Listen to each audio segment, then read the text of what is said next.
You bet. Is this Mike? Yes, this is Mike. Mike, how do you say your last name? Shu. HSU. Yeah, but it's pronounced Shu. Ah, interesting. Yeah. Yeah. First day of school every year was a bit of a nightmare. But hey, you get through it, right? Oh my God! Hey, my last name is Plate, and people are. So how do you spell that? It's like right. Plate. Well, at least Okay. they know, like plate. Oh yeah, when I say shoe, I believe me, I've seen some amazing spellings of my name. Oh my God! But yeah, I always say H as in shoe, S as in shoe, U as in uvula. Wow. Oh, that's good. Well, thanks a lot for calling in. You have some Massachusetts roots. Yeah. Actually, I lived in the Worcester area in the mid '80s for a couple of years, and from there I moved to the South Shore of Boston. I lived down in Weymouth and Quincy and Pembroke, Brockton, down in that area there. And in my 10 years that I spent in the Boston area, I played in a number of different bands, all different kinds of bands, top 40 bands, wedding bands, rock bands, metal bands. This is where I actually met a vocalist named Zachary Stevens. Yes. Who went on to become the lead vocalist in the band Sabotage, who then brought me into the band Sabotage, and Sabotage kind of morphed into what is now the Trans-Siberian Orchestra. So it's been an interesting run, but yeah, my Massachusetts roots are undeniable, and I wouldn't be here without them. Did you play with anybody, anyone, can you name some of the bands you play with? Maybe anybody get like radio play or any kind of traction while you were playing around up here?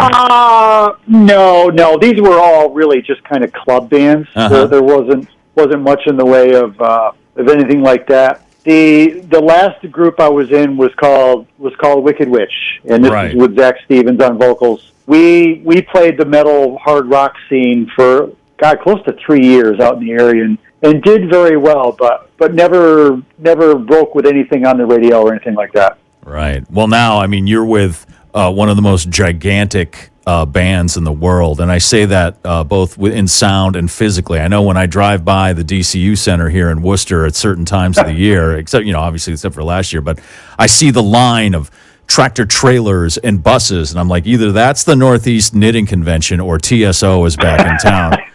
Because you guys are like moving an army. I mean, you could say it's a circus, but it's more like you're mobilizing a division of troops because your show is so huge, right? That's a very good way to put it. When we started performing live in 1999, we had a 24-foot box truck and a couple dozen lights in a fog machine.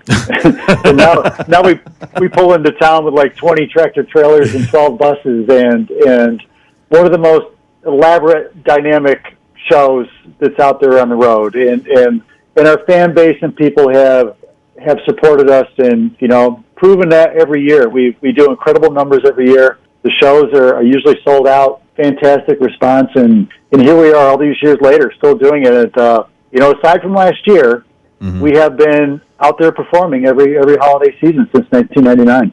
Yeah, I remember that when you guys had to call the show last year and you did the virtual event. I was like, wow, this is kind of weird. It's like one of the tectonic plates has moved in the wrong direction that TSO isn't coming around for the holidays because it's such a tradition with everybody, like families, friends. I mean, it's just it's become, you guys are part of the holidays for a lot of people. And honestly, I think last year we all realized really what this thing has become. I mean, when you realize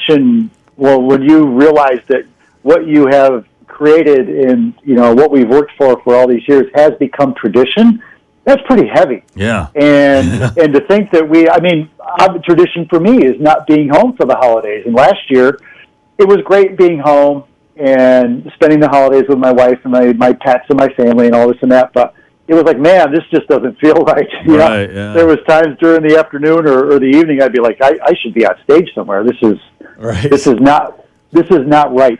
But anyhow, this year we are going to right the ship. We're going to get back out there, and obviously things are not 100% back to normal. But we plan on bringing the same spectacular show that we always have. Do you think all the pyro that you have in your show would probably kill off any kind of COVID that is in the immediate area of the stage? I mean, this show, People don't understand, like, your recordings are great, but the TSO show is like, it's just bigger than anything I've seen. I mean, you're up there with like Kiss, and Alice Cooper. I mean, bigger, more fire, just amazing. And so how many people do you think work on your show outside of the band? Well, between singers and musicians, there's close to 20 people on stage performing.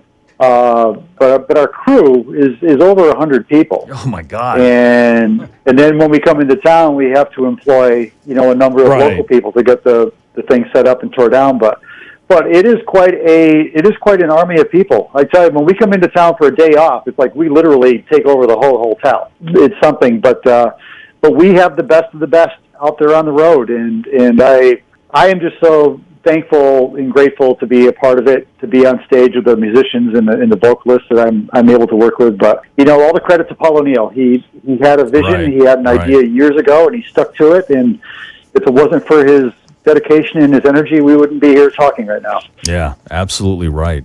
You have I was reading this. You have American Idol winner Caleb Johnson coming back to the tour, or coming back again. He was with you guys a few years ago, but he's coming back on vocals this year. Yeah, this will be Caleb's third year with us, and he's fantastic. I mean, every person on the stage is very, very good at what they do, and as I just mentioned, that goes to the production team and the management team to be able to pull off a tour like this every year with a million moving parts.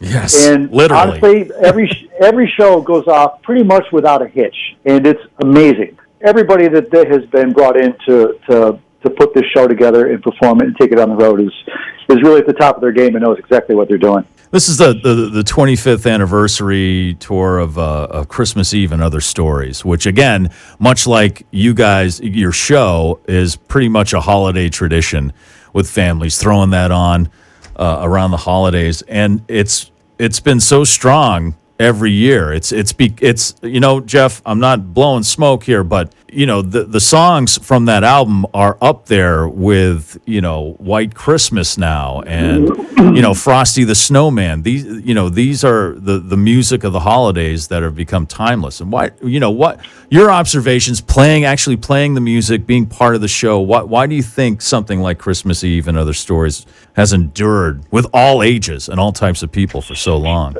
Well, the song Christmas Eve, Sarajevo 1224, I think that speaks volumes to what has happened. Because when that song hit the airwaves back in 1995, it was just like a bam, wow, where did this come from? Yeah. Usually Christmas songs, when they were done by other artists, have all been relatively tame. They've been nice. Yeah. This thing come out of the gate, it's got this beautiful cello intro to the song, and then all of a sudden, bam, the drums and the guitars come in. It just kind of took people by surprise. And maybe this was what people were looking for. I don't know. But all of a sudden, that song just became this huge hit. Now, Christmas Eve and Other Stories, the CD itself, like you just mentioned, full of great, great songs. Yeah. That being one of them, Mad Russian's Christmas, Ornament, Angel Came Down, you name it. Every song on that album is fantastic. But when we first started performing, I really believe that the music and the band was one thing, but the story that Paul O'Neill wrote to go along with this record, to me, that's the star of the show. Because that story just connects with everybody. It speaks to everybody. It covers all the emotions. It's just a really, really well-written, heartfelt story. And I think when people first started coming to see the show, they kind of realized that connection. And then they also realized that, wow, this is tugging at my emotions. I'm feeling something from this. And along with that, this show is perfect for my children. Yeah. The show is perfect for my grandparents. This show is perfect for my metalhead teenager. It's like, and everything in between. But the story, I think once people sat there and listened to the story and how it connected to these songs is really what made this thing happen. Now, that story, it kind of goes in with what you guys do when you go out on tour. I read an amazing fact about TSO. So far, you guys have donated over $16 million to various charities. Because when you go out on the road, like over here, when you guys are playing, the tickets go on sale for the DCU Center show on Friday. Are you guys still giving away $1 from each ticket to charity? Yes. And this is something that Paul O'Neill established from the very first show that we ever played. And, Paul's thought behind this was, the holidays are a festive time of year for a lot of people. For a lot of people, it's not. And there's a lot of people that struggle. This was a way to pay it forward. This was a way to, your community is coming, or this town or this city is coming to our show. They are investing in taking care of some people that need some help in their own backyard. It may even be somebody that they know. But yeah, to think that all these years later we've donated this much money to these causes is really, it's really something else. And it's going to a good place, and it's really helping some people. And that dollar adds up, and it may be just enough to change somebody's life and get them back on track. So we're very, very proud of this, and we will never stop doing this.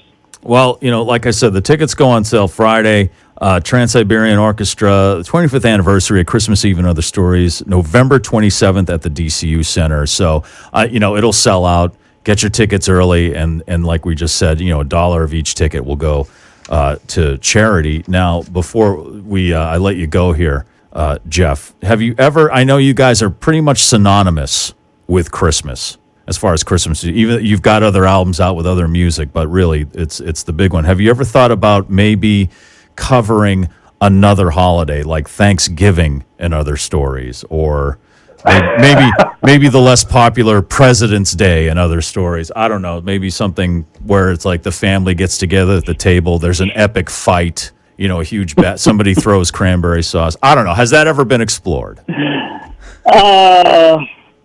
I'm sure it's been thought of, but it's never been spoken. Probably people were afraid to actually bring it up at the board meeting. Right. Oh, Paul, I've got an A. Oh, never mind. Hey, you know what? It's to touch on that. The holiday theme is really what has established the Trans-Siberian Orchestra and why it's become so popular, because it's got all that theme and that emotion and everything along with that involved. We do have some other non-seasonal albums, like you mentioned, some great stuff. We lost Paul 4 years ago, and he left a number of things that were yet to be finished. Oh, okay. That were very close to being finished. Oh, so we're okay. hoping that sometime here in the future we can get some of this stuff wrapped up for him and present it to the world. So, nice. But hey, you kind of say that as a joke, but we've heard that. Yeah. We've heard that suggestion many, many times. Oh, boy. I thought it was being original. You know what? But to think that we've got the holiday thing covered as well as we do, we never would have imagined it would become a tradition like it's become. But we're very thankful to everybody and very proud of what we've accomplished. Well, we're very thankful to have live music back and have you guys back in Worcester. That's November 27th. It's a couple days after Thanksgiving. So you know what? You're going to have family in town. This is probably a great chance to, to work out the turkey after the meal and go see Trans-Siberian Orchestra, because I'm telling you right now, just watching you guys will burn at least 1,000 calories. It's such a huge show. It's a huge show, but there is so much positive energy in the show too. And yeah, my guys down front, my guitar players, my violinist, everybody's running around and just doing their thing. So it's really something to see.